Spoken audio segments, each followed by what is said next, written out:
Dentro de las jornadas europeas de patrimonio se están realizando una serie de actividades en la localidad de Quintarraya, pero también en Hinojosa del Rey. Y hoy estamos aquí con Luis Valdés, que es arqueólogo del Alto del Cuerno. Y él nos va a explicar un poquito en qué va a consistir o qué han consistido esas actividades y lo que vamos a escuchar hoy en la conferencia, ¿no? Hola, Luis. Hola, buenas tardes a todos. A ver, lo primero, yo dirijo la parte de la Edad del Hierro en el Alto del Cuerno, en colaboración con un compañero y querido amigo que es Francesc Tuset, que a la vez es director en Clunia, en la Clunia romana. Entonces, así cubrimos todo el espectro de posibilidades de que haya culturas en consecución. Hay que indicar de que el Alto Cuerno está justamente enfrente de Clunia y que fue ocupado anteriormente, claro. Claro, el Alto del Cuerno, que es el yacimiento de Clunioc, y es muy importante esto porque el Clunioc es el antecedente de Clunia. La Clunia romana toma el nombre de la ciudad celtibérica.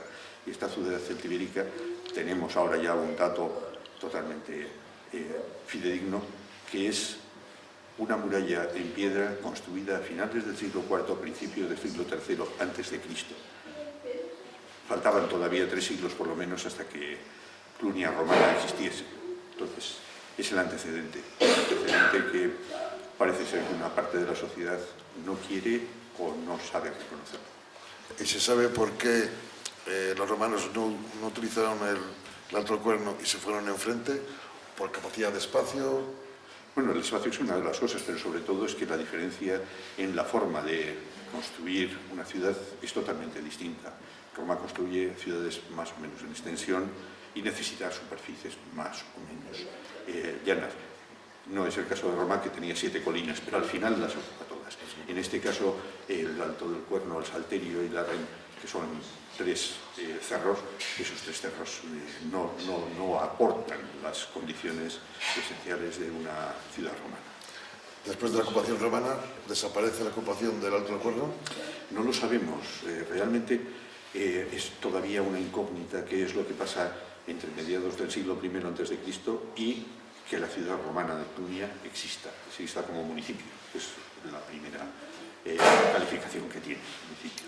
De todas formas, ahora vamos a escuchar tu conferencia y nos sacarás mucho más datos y nos entraremos todos. Muchas gracias, Luis. En este momento no vamos a hablar, no vamos a hablar del Alto del Cuerno como yacimiento arqueológico. Vamos a hablar del Alto del Cuerno como memoria toponímica. Vamos a hablar de los topónimos que se han salvado a lo largo del tiempo y que nos van a permitir que cuando hagamos explicaciones y contemos cosas referentes a distintas zonas del Alto del Cuerno, podamos utilizar los nombres que las identifican para la población local. Si esos nombres los conservamos, se conservarán para siempre. Pero es una necesidad. Es decir, es que la Ren se ocupaba de esta forma y en el otro lado la forma de vida era de esta otra, para la gente del entorno y para todos los que se preocupen de leerse el capítulo de la toponimia en el próximo libro, pues tendrán una referencia clara de dónde está cada cosa. Seguro que es muy interesante y seguro que aprendemos muchas cosas. Bueno, intentaremos decir cosas, luego ese es un trabajo de cada uno. Muchas gracias, Luis. Muchas gracias a vosotros.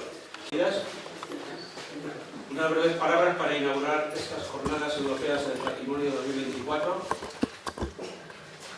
Imagino que algunos de los que estáis aquí presentes habéis tenido noticias de este evento a través de WhatsApp o de los carteles que hemos puesto. No hemos dado mucha publicidad, no la suficiente por lo que vemos. El sitio yo creo que está bastante llenito, ¿no? Sí. Yo creo que lo importante es que vamos a pasar unos ratos agradables, unos ratos divertidos y sobre todo que sean fructíferos y que aprendamos algo más de la historia de nuestro pueblo, que es lo importante, que no sabemos muy poco. Tenemos que aprender de la historia de nuestro pueblo, tenemos una gran historia. Según el cartel que veis aquí y que habéis visto por la calle, son 2 días, uno es hoy y el otro será el próximo sábado a la misma hora, y estamos dudando entre hacerlo aquí o hacerlo en una asociación. Es un ratito más pequeño Pero aquí, como vamos a empezar a montar el Belén para este año, pues igual luego vamos a andar un poco a prueba de tiempo. Ya decidiremos si lo hacemos así o vamos a otro sitio. Ya os informaremos. A través de WhatsApp o ponemos algo en la calle para saber dónde va a ser. Son 2 días de charlas y coloquios, conferencia en este caso, la próxima semana también. Son jornadas a nivel europeo y están centradas en nuestro patrimonio en concreto, nuestra historia, nuestra herencia, en definitiva. Sabemos que se han presentado miles de proyectos a nivel europeo y han sido aprobados. Sabemos que en España también hay muchos proyectos aprobados y se están desarrollando. En Castilla y León son pocos los proyectos y yo creo que casi se pueden contar, según me han dicho, con los dedos de la mano. Por lo que nos podemos sentir muy orgullosos de haber sido elegidos gracias a Luis y podernos darnos a conocer no solamente aquí, en Castilla y León, sino a nivel europeo. Bueno, esto está divulgado en el ámbito cultural y creo que esto va a ser un punto de inflexión. Nos tenemos que sentir orgullosos de haber conseguido esto. Es algo que nos ha venido muy precipitado. Desde agosto llevamos trabajando en ello, junto con Quintana Raya, que ha desarrollado muchas más actividades que nosotros, nuestro querido pueblo vecino. Hoy vamos a desarrollar una actividad conjunta, pero que se ha echado al traste, creo que os hemos informado, porque, bueno, porque la meteorología parece ser que no se estuvo lloviendo, había cierto riesgo en subir al Alto del Pueblo, a visitar la ciudad antigua llamada Colinluc, ¿no? En una ciudad celtíbera, una ciudad de la época prerromana, que es el antecesor de la actual Clunia Sulpicia. La conquista de los romanos fue trasladada en el enclave, en el posicionamiento de la ciudad, digamos que compartía el Cerro de Castillos, Quintana Raya y Hinojar, se trasladó a la actual Clunia Sulpicia. Y eso es de lo que vamos a hablar hoy un poco, como veis ahí, de los topónimos, del nombre de los lugares, de cómo cambian, de cómo evolucionan. Sabemos que aquí en Hinojar no tenemos ni viejos castillos, ni grandes monasterios, ni paisajes excepcionales y demás, pero sí tenemos una gran historia. Y es poco conocida, no la tenemos puesta en valor. Estamos a lo inmediato, a lo de hoy, a lo que nos lleva, a qué vamos a hacer mañana, pero nunca miramos hacia atrás. Por aquí sabemos que tenemos itinerarios culturales que todos conocemos, como la Ruta de la Lana, el Camino del Cid, que no valoramos, que tenemos poco aprecio de alguna manera a las gentes que pasan y que pasamos de ellos también en algunas ocasiones. Tenemos que ofrecerles pues, ser más hospitalarios de alguna manera. Y bueno, pues sabemos que además de los arévacos que estuvieron en el pueblo prerromano que estuvo asentado desde la edad del hierro en estos cerros de Castrillos, pues también tenemos a un pueblo visigodo, que todos habéis oído hablar de él, supongo. Aquí, después de los romanos, estuvieron los visigodos y estuvieron en varios sitios del pueblo asentados y viviendo entre nosotros. De hecho, creo que se han encontrado bastantes evidencias del pueblo visigodo. Bueno. Como digo, lo que se ha suspendido hoy de la visita a Castrillos, supongo que un día, ya decidimos cuándo y os informaremos, se hará para los que estéis interesados.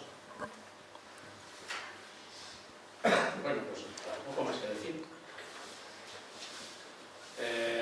de la conferencia de Luis, pues haremos una proyección de una recopilación del vídeo que hicimos hace unos años, que eran 4 niveles, si no os acordáis, pero lo hemos comprimido solamente para que dure 1 hora, bueno, es mucho, no lo sé. Y bueno, se centra en actividades cotidianas, de agricultura, festivales, celebraciones religiosas, algo interesante para todos, ¿no? Sobre todo para los que no son de aquí, nosotros de alguna manera ya lo hemos visto. Bueno, y eso es, simplemente creo que es importante que de vez en cuando pues nos soseguemos un poco, nos paremos y miremos hacia atrás en el tiempo.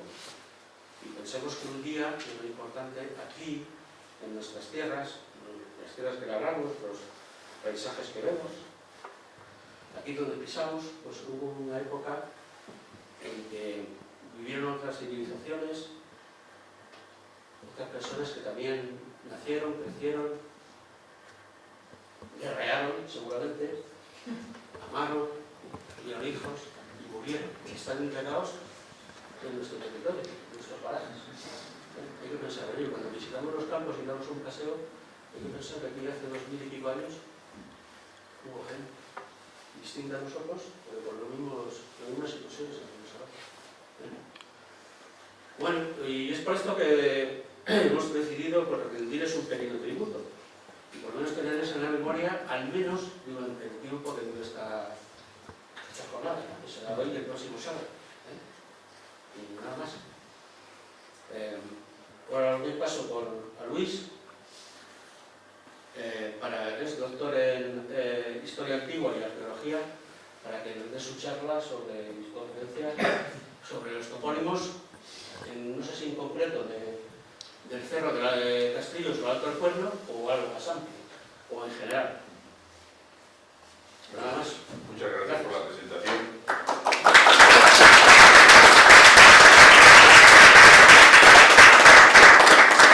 Muchas gracias por este resumen que nos has hecho de la historia del pueblo. A ver, las jornadas europeas de patrimonio, muy rápido, llevan 25, 27 años en funcionamiento. Empezaron casi como sin querer, hagamos que los museos y los centros de cultura abran sus puertas para que la gente lo visite. Y tuvo tal éxito esa convocatoria a nivel europeo que Bruselas, el Consejo Cultural, decidió fusionar esa idea con una idea nueva, una idea en la que fuera más participativo, que las comunidades entraran a contar cosas de su historia, en tantos formatos como ellos quieran y sobre todo con tantos temas como ellos en Bruselas y en Estrasburgo decidan. Y este año decidieron que fuera una cosa sobre rutas, caminos, puntos de encuentro. Y cuando hablé con la Coordinadora Nacional me dije es que no pueden ni que lo hubieran pensado para estos dos pueblos, porque si tienen algo es que de entrada el camino de Cifra, el camino real y el camino de la Lana y la vía hacia el camino francés, pasando por la vía de Hinojar hacia Quintanarraya y hacia adelante, están ahí. Y otros caminos más adicionales, claro, nos dieron la bienvenida con chinchines. Es decir, les pareció muy bien. Llegábamos tarde, pero así todos nos abrieron la puerta para que pudiéramos estar. ¿Esto qué ha significado? Pues ha significado una cosa tan sencilla, perdonad que tenga que hacer estas cosas tan... Pero es que he previsto que íbamos a estar más cerca, más lejos, y alguien tiene que tener la culpa. Lo más humano es tener culpa de algo. Y lo más humano que eso es echarle la culpa a otro. Así que te toca. A ver, esto viene directamente de Bruselas. Esto es lo que mandan a los pueblos que tienen, pues yo creo que el honor de participar en estas convocatorias. Y esto es una pegatina que la podéis poner en el cristal de vuestro coche, en el cristal de vuestra casa, o como he hecho yo en el ordenador, para que todo el mundo sepa que vosotros participáis en esto. Solamente lo tiene quien participa, o a quien se lo regaléis vosotros, pero a quien se lo regaléis le estáis regalando una medalla que no le corresponde. Esta solamente cuesta. Así que os he traído unas poquitas, de las poquitas que nos tocaron por llegar tan tarde. Pero bueno, a quien tenga ganas o quiera ponerla en un sitio que sea visible, ponerla en la asociación, ponerla en el ayuntamiento, en sitios que cualquier paseante... Los que estamos aquí, yo creo que Si nos la vamos a llevar todas. Si puedo conseguir alguna más, ya empezaré. Bueno, las dejo. ¿Queréis? Entonces, estas jornadas europeas, a día 25 de octubre, día 25 de octubre, había 105.000 eventos registrados. Muchos de esos eventos se han celebrado entre el mes de enero y el mes de septiembre. Las jornadas europeas en España se celebran desde el mes de septiembre hasta el mes de noviembre. Pero a nivel europeo hay distintos momentos. Ahora, cuando hay cosas que pueden tener relación con el tema de Bruselas, con el tema que propone Bruselas, se suele aceptar que se puedan anunciar cosas que se han hecho, pero que no son exactamente en el tiempo de las jornadas que están marcadas. Vale.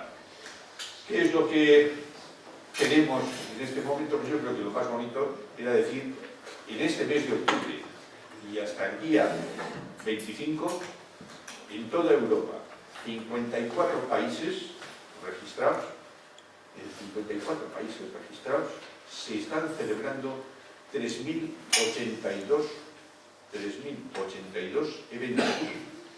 De esos eventos está lo que se celebra en Quintana Raya, más lo que se celebra en Hinojar. Y os enseñaré la foto de cómo aparece en la web europea la presentación de Hinojar en cuanto a el calendario previsto. Y con esto igual pasamos directamente a que os suelte el tubo que tengo preparado para que antes de las 11 de la noche podamos ir a casa. ¿Os va bien la hora o podemos disponer de algo más de tiempo? Tenemos una hora más. Tenemos el tiempo libre. Pues entonces, si tenemos una hora más, vale. Por mí no hay problema. Creo que tengo materia. Venga, dijera un poco. Bueno, os presento a mi mujer, mi conciencia y mi ayudante más selecto, porque tiene más cabeza que yo.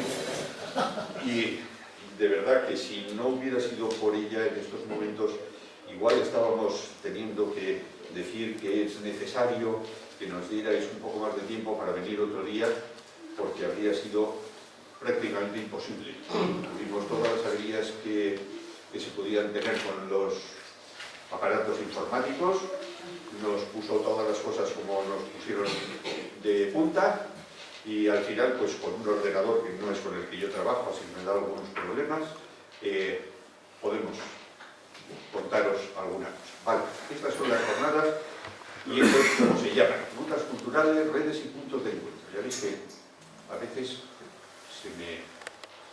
se me pasa. Bien, aquí tenéis, aunque está repetido, aquí tenéis el cartel de anuncio de las jornadas de Hinojar.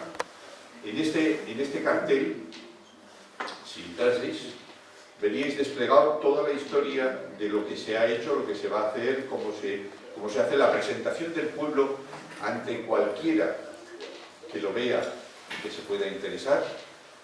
Y para que no haya dudas, y por si acaso hay mucha gente que en Europa todavía no habla español, pues se lo hemos puesto en inglés. Podríamos haber intentado hacerlo también en francés, pero nos dijeron que era bastante inglés. Y entonces al lado tenemos en este bonito caballo, ese bonito caballo que llevo yo con la camiseta, no me la he puesto por lucirla, para que ustedes lo vieran bien. Esta camiseta, que nos la ha diseñado un amigo, es la moneda esta, pero reinterpretada.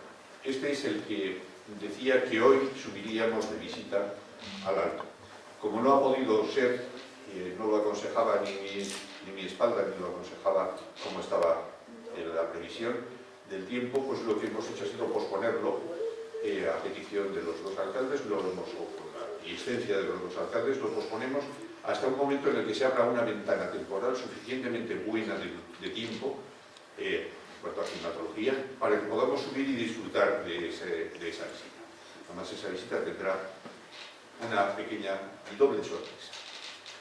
Bien, estos son lo que les decía a día de viernes, no, del jueves, lo que hay en las jornadas. Y abajo, lo que ha supuesto para España el año pasado la participación de los países, de las comunidades y pueblos que participaron. Hubo 100.000 visitantes contabilizados y 1.400 actos.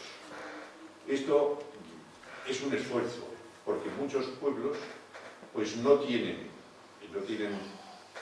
la capacidad que les gustaría para poder lanzarse a hacer estas cosas. Esto requiere una cantidad de esfuerzo y de control y de llamadas y de escrituras y de correcciones y de esto muy grande. Para que estas cosas funcionen hay que meter mucho esfuerzo. No se puede disponer siempre, así que nos disculpamos porque puede haber pequeños errores, porque ha pasado antes sin que nadie dijera, ahí está también Hinojosa, y ahí está Quintana Raya. ¿Por qué está Quintana Raya? Porque me he equivocado yo. Bien. Y dicho esto, bueno, después de la presentación que ha hecho Miguel, creo que es innecesario que me presente, pero voy a añadir dos cosas. Yo soy una persona muy curiosa, y como persona muy curiosa siempre he estado detrás de preguntas como ¿y esto por qué? ¿Y de qué está hecho? ¿Y qué es lo que contiene? ¿Y por qué no ha sido de esta otra forma? Preguntas que me han ido dando muchas veces resultados y otras veces simplemente el vacío de una respuesta porque no la tengo.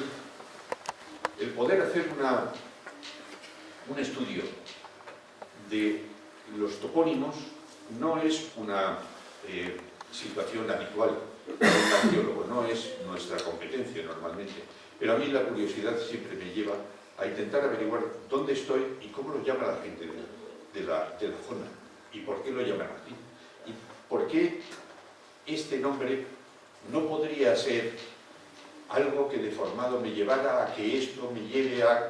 y acabamos encontrando algo, una cantera vieja o una cantera muy antigua, etcétera, etcétera, etcétera. Los topónimos son muy importantes. En mi pensamiento como historiador, ya hacía tiempo que Cayo Tulio Cicerón había entrado en mi cabeza. Y había entrado en mi cabeza porque, bueno, es un filósofo fantástico, pero era mucho más que todo eso. Se podría decir que un rebelde con mucha causa. Y en un libro que escribió, que se titula De Orador, este libro lo que hace es poner a dos personas a discutir de muchas cosas. Y Antonio, pues, discute con Cátulo en un momento y le dice lo que debe ser un historiador y lo que debe hacer un historiador. Y la verdad es que esto, cuando yo estaba en la facultad, me marcó, porque puedes tener el pensamiento político que tú quieras, puedes ser de la religión que a ti te dé la gana, pero cuando te conviertes en el historiador que debe ser, todo eso no tiene por qué influenciarte en la forma de interpretar. Es muy difícil, Charo tiene toda la razón, es muy difícil que eso no suceda, pero nuestra formación continua de nosotros a nosotros mismos, la disciplina que nos tenemos que imponer es la que dice Cicerón. No podemos falsear ningún dato de la historia, ni para bien ni para mal. Nos guste o no nos guste, Julio César pasó el Rubicón. Ahora, si el caballo era verde, azul o anaranjado, no importa, pero lo pasó. Y lo que hizo después es causa de que lo pasara. Entonces, yo no puedo intentar cambiar esto porque no me gusta Julio o porque no era un caballo, era un hombre. No podemos jugar con eso. Entonces, topónimo es ese bonito nombre que un día, alguien tiene que tener la culpa, Miguel, me dijo Miguel, ¿y por qué no hacemos algo sobre topónimo? Bueno, vale, ya sabes en qué churro nos metemos. Pues, alguien tiene que tener la... Muchas gracias porque me has dado una conferencia preciosa. Bien, topónimo está formado por dos palabras griegas. Topos, de lugar, y onoma, de nombre. Más fácil no podía ser. Yo suelo coger estos nombres así y me gusta romperlos todo lo que puedo para ver si al romperlos nos cuentan algo. Evidentemente, topónimos no podía contarnos casi nada. ¿Necesitas cambiarte la No. Vale. ¿Y por qué no? Pues porque es un asunto serio. Porque es un asunto que debe ser una práctica muy antigua. Porque no podemos entender que el mundo no tuviera referencias. Porque los topónimos son referencias. Y porque además hoy sabemos que el topónimo necesita de muchísima atención y de muchísima vigilancia de cada uno de nosotros. Muchos de vosotros sois propietarios de tierras en esta zona.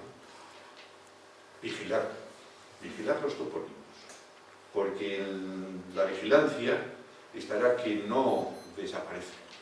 Y como eso lo vamos a ver, pues no os voy a decir más.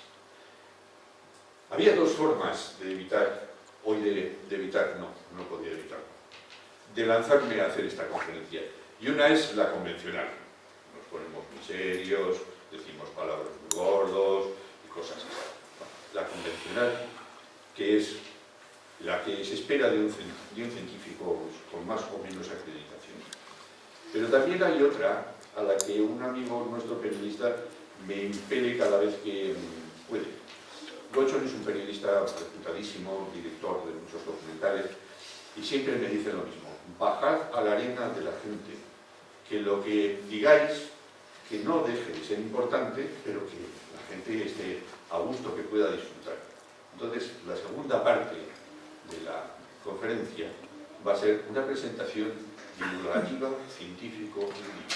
Esto no puede salir de aquí, eso no puedo disfrutar de nadie. Porque si en la academia se enteran que me estoy dedicando a hacer estas cosas, igual la señora condesa directora me llama y me tira de las orejas. Así que lo que pasa en Hinojar, en el ayuntamiento, no sale del ayuntamiento. Bien, palabras gordos. Voy a evitarlos. Riton. Esto lo habéis oído todos los días, todos los en este pueblo, porque es lo habitual. Pásame el ritón, que me voy a dar un trago. Bueno, un ritón es esto que estáis viendo. Es un vaso griego con una cabeza de animal. En este caso os he traído uno que a mí me gusta mucho, que es este jabalí. Seguro que eran carísimos, decorados con figuras rojas, de los que hay pocos ejemplares. Este es una reproducción, creo que del Museo Británico. Bien, esta vamos a estar. Pero vamos a ir a la enjundia del asunto. ¿Qué es un topónimo? ¿Alguien se atreve? Vale, lo teníais ahí, lo podíais leer. Esto era fácil, lo había puesto muy sencillo. Pues un topónimo es un nombre propio que se le da a un accidente sobre la superficie de la Tierra. ¿Y esto de dónde te lo ha sacado, Luis? Pues bueno, Luis se lo ha sacado de un sitio que casi ni os lo esperáis, de Naciones Unidas. ¿Y por qué Naciones Unidas se meten con semejante historia? Porque los topónimos tienen una grandísima importancia para un montón de áreas que ni tan siquiera nos las imaginábamos. Yo no era consciente de que los topónimos pudieran llegar tan lejos, pero no solamente son esos que tenéis ahí, sino que hay más. En todas las áreas de la vida nos encontramos con que hay topónimos, de alguna forma, para darnos una referencia, o para guiarnos a un sitio, o simplemente para decirnos dónde estamos. ¿Y qué pinta Naciones Unidas en esta historia? Pues Naciones Unidas entra en esa historia porque en un momento se encuentra, es el año 1940, hace un año que ha estallado la Segunda Guerra Mundial, y en la ONU se encuentran con que tienen países que están llegando y les están diciendo, perdón, es que la cartografía que nos estáis mandando nos da muchísimos problemas, porque es que lo que pone en la cartografía de mi vecino y lo que pone en mi país es distinto, es diferente, y en cambio estamos hablando de lo mismo. Imaginaros que los Pirineos lo llamaran, no sé, los montes de Virginia, y nosotros aquí le llamamos Pirineos, pues protestarían los franceses, lógicamente. ¿Por qué se tiene que llamar distinto a montes de Virginia, que son los franceses? Bueno, pues esto se da en el 1940. En 1950 ya se ha generado tal situación dentro de Naciones Unidas que ya están trabajando, que han estado 10 años trabajando, hasta que llegan a darse cuenta que el estudio es importantísimo y que necesitan dar soluciones a este problema de la toponimia a nivel mundial de los socios de Naciones Unidas.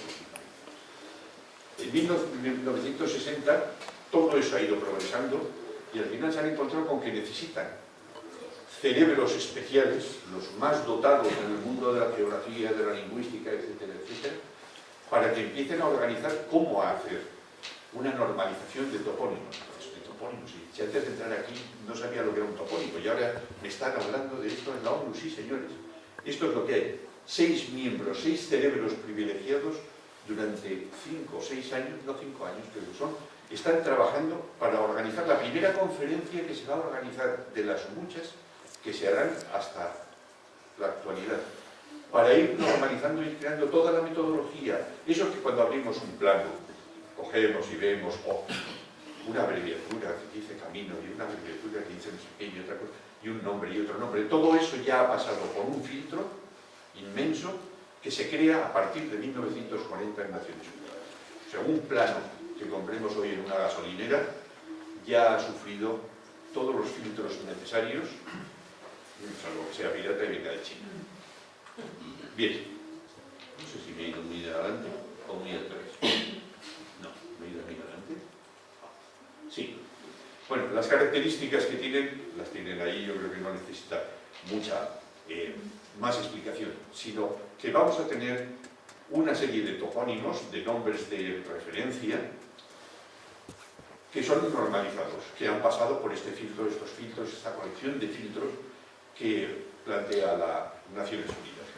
Y otros que no van a ser normalizados, los más normales que sean los que son menos habituales y sobre todo los que no están referidos a zonas especialmente de interés por economía. ¿Qué es lo que? Si hay una zona de gran producción de vino, etcétera, etcétera, lo que van a hacer es normalizar rápidamente todo eso, porque eso necesita que el mundo comercial lo conozca bien. ¿Vale? Bien. Hay que contar con que los referentes son únicos. En este municipio no podría haber 16 alterios alrededor, porque no sabríamos a cuál nos referimos cuando hablamos. Hay uno. ¿De acuerdo? Y cada uno de estos topónimos pertenece a una época, a una cultura, a un sistema. Y no podemos dejar que sea de otra forma. Y es de este entorno. ¿Se imaginan olmos blancos como una referencia en el desierto de Namibia, donde no hay una planta? Pues cualquiera que llegue ahí, vete hacia olmos blancos. Pues se puede sentar y echarse a llorar, porque irse a olmos blancos no va a llegar. No hay una referencia. Lo que sí que nos imaginamos es que estos topónimos tienen una gran antigüedad. Y creemos que tienen una gran antigüedad porque nos damos cuenta que aunque nosotros pensemos que los muy antiguos eran muy tontos, mucho más tontos que nosotros, evidentemente, estamos descubriendo con que la cosa no es tan así, que había artistas neandertales que eran capaces de hacer pinturas magníficas. Entonces ya hay que empezar a cuestionarse algunas de esas cosas a ese nivel. Y es interesante ver que algunos de los nombres que estamos barajando tienen orígenes extraños, alejados o no esperados. ¿Y qué es lo que nos importa la etimología de las palabras en este caso? Hombre, porque también dan algún tipo de orientación. Y me voy a fijar en uno de los que es del pueblo, la Serna. Y la Serna, bueno, pues la Serna es celta. No la, pero sí Serna. Es un vocablo que viene desde el mundo celta. Y permanece aquí. ¿Quiere decir que estaba desde el mundo celta aquí? Pues no lo sabemos. Pero lo que sí que está es la palabra. Nos vamos a otro, Carpio, y nos encontramos con que Carpio es otro nombre celta. Y el de al lado, Carazo, pues mira, hace 15 días me pregunta alguien si Carazo es una voz vasca y, bueno, me pilla totalmente a contrapié. Pero a Isabel, que es profesora de euskera, pues exactamente igual, no nos habríamos imaginado que Carazo es un nombre vasco. Pero hay cosas que luego se van y trascienden a este origen de las palabras. Cristo todos sabemos que proviene del griego, porque nos lo han contado en los catecismos siempre. Pero Beato Cristo, esto es algo como para rasgarse las vestiduras. Si Cristo es el Hijo de Dios y a la vez es Dios, ¿por qué se le degrada a Beato? ¿Que es algo antes de ser santo? Si alguien tiene una respuesta a esa, estoy dispuesto a escucharla. Pero es que, claro, en algún momento eso me empieza a crujir. ¿Y cuál es la siguiente cosa? Pues entonces se le hace santo. Entonces es el Santo Cristo. Yo, Santo Cristo, Santo Dios y cosas similares los conozco como intervenciones, pero desde luego no como el nombre de una ermita o de algo que esté vinculado a la religión católica. Y entonces me pregunto, ¿cómo es posible que haya salido un nombre como Beato Cristo desde 1800 y pico hasta casi la actualidad? Y que esté referenciado en planos, así como Beato Cristo. Pues es posible que aquí se hubiera dado, y esto ya es una aventura que yo puedo contar, pero que no la escribiré. Beato Cristo igual es que al final se le dio el nombre porque alguien que cuidaba esa ermita, vinculado y que podía ser un eremita de esos que hubo durante muchísimo tiempo y cuidaba la ermita, era un hombre tan bueno que se hablaba de él como si fuera un beato, no se atrevía a nadie a decir que era un santo, que era un beato, y se quedara como el beato de la ermita del Cristo. Y del beato de la ermita del Cristo al beato de Cristo no hay mucho espacio, y esto podría ser una explicación que fuera tragable, pero no sé si yo me atrevería a afirmar semejante cosa. Bien, pasemos, porque a lo que hemos venido es a ver esto ya me tienen que perdonar si tengo que salir de aquí, porque la bondad de Mercedes, aquí presente, nos permite que veamos el plano en muchas mejores condiciones que lo que yo podía darles por esos problemas que les contaba que he tenido para poder montar esta conferencia. Bien, esto es lo que hemos hecho por la curiosidad de estos arqueólogos que andan sueltos por estos montes y preguntando a la gente. Y nos han dado estas referencias. Estas son las referencias de topónimos vivos. Son los topónimos que utilizan ustedes cuando van al campo. Me voy a buscar setas a Valdescaramir. Todo el mundo sabe a dónde se ha ido. Bueno, o casi todo el mundo. O casi todo el mundo. Bueno, me voy a dar un paseo por el Salterio. Ya pueden preguntar, pero el Salterio, pero del de Quintanarraña o el de Hinojar, por hacer una pregunta por situarse un poco más. Bien, estos son lo que podemos decir que son nuestros topónimos vivos. Vamos a olvidarnos de esto, tenemos que volver al anterior, vamos a hacer lo mismo que hemos hecho antes, que con gafas lo hago mejor. No lo hago por coquetería, es que no me acostumbro a hacer las cosas. Desde aquí. Bien. Vale. Esto es lo que tenemos. Vamos a ver de dónde sale. Estos son los planos que hemos manejado. Estos planos son los que podemos encontrar en Internet. No siempre está todo lo que queremos. Hay muchos más planos, pero hay que ir a cartotecas y empezar a manejar grandes planos de papel. Y en eso no hemos tenido tiempo. Miguel no nos ha dado casi tiempo. Pero ahora que ya estamos, el señor alcalde nos ha dado todo el tiempo que quisiera, Miguel, pero no te lo podía decir.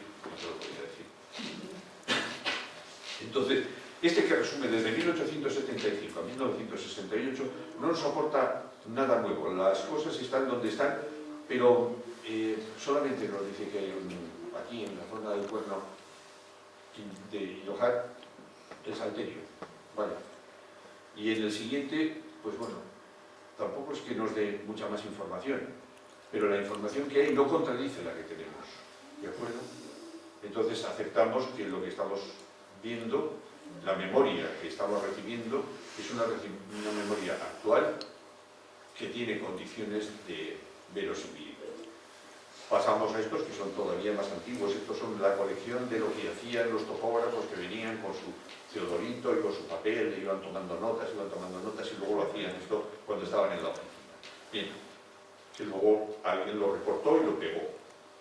Vale, y aquí ya empezamos a ver alguna cosa que empieza a ser discrepante. Tenemos el alto del salterio, donde debería estar el alto del cuerno, tenemos el corcho aquí abajo, que aparece por primera vez, alto redondo más o menos viene a quedar en su sitio, y no tenemos más, así que sigamos viendo. Y este parece que es el plano que mejor recoge todas las cosas. Y al recoger todas las cosas, bueno, pues vemos que el límite entre el corcho, el alto del cuerno, el salterio, alto redondo, sería la frontera entre los dos municipios. Nos aparece en Valdescaramiel, pero aparece aquí un Val de Santama. Este Val de Santama no lo hemos visto en ningún sitio. Ya nos aparece la Sarta, que no había aparecido todavía, y las Peñas aquí, que no entraba dentro de nuestro primer trabajo. La historia fue cuando, un día viendo el catastro, por no sé qué término en concreto, Val de Santama, allí a buscarlo en Val de Santama, me encontré con este palabra, la citérniga.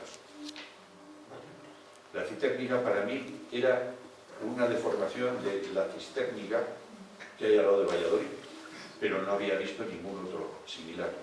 Pero es que tampoco sé cuál es el origen de esta palabra. No he conseguido encontrar cuál es la etimología de la palabra. Así que dije, la cistérniga. Esto es totalmente nuevo y para mí era una palabra antigua, con raíz antigua, pero sin saber muy bien por qué. Entonces empecé a mirar qué es lo que había por los alrededores y me encontré con esto. Cubillo. Ya en el catastro aparece como la regachada. El Beato Cristo, pues es el Santo Cristo. Y la cistérniga, que no aparece en ningún sitio, pero el Beato Cristo nos aparece en dos de los planos, perfectamente claro, que aparece como Beato. Y esto sí, esa abreviatura está confirmada por la Academia de la Lengua Española. No puede ser de otra forma. Entonces, y se nos han cambiado los nombres con tanta facilidad. Y me puse a puntear parcelas en el catastro, y entonces ya llegué a una situación de digo, o me corto las venas o paro.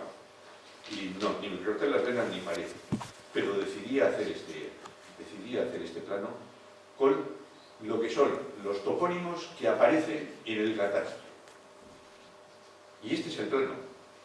Esto es Hinojar, el alto del cuerno, que es a lo que nosotros nos hemos dedicado, la zona que sabemos que es el yacimiento de su entorno más próximo.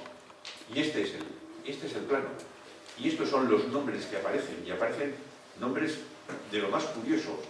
El salterio ya no está en el alto, todo el alto es el cuerno, la ren ha desaparecido, la ren ya es la parte baja del cuerno, el salterio solamente es la ladera de Hinojar, pero la parte alta.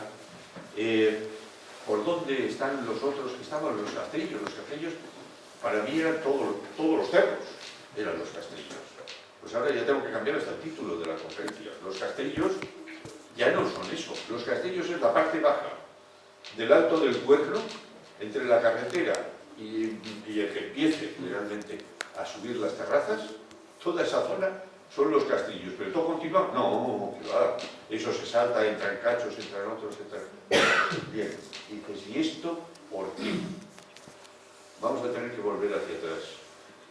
Naciones Unidas, olvídense de las cosas rojas. Naciones Unidas dijo un día que había que normalizar. Y normalizar lo tenía que hacer una autoridad competente. Yo pensaba que era un señor con chaqueta y con corbata, y muy serio, muy alto, muy grande, y que imponía mucho.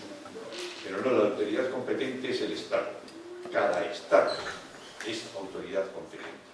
A partir de ahí, cada Estado genera las oficinas que necesita para hacer la normalización.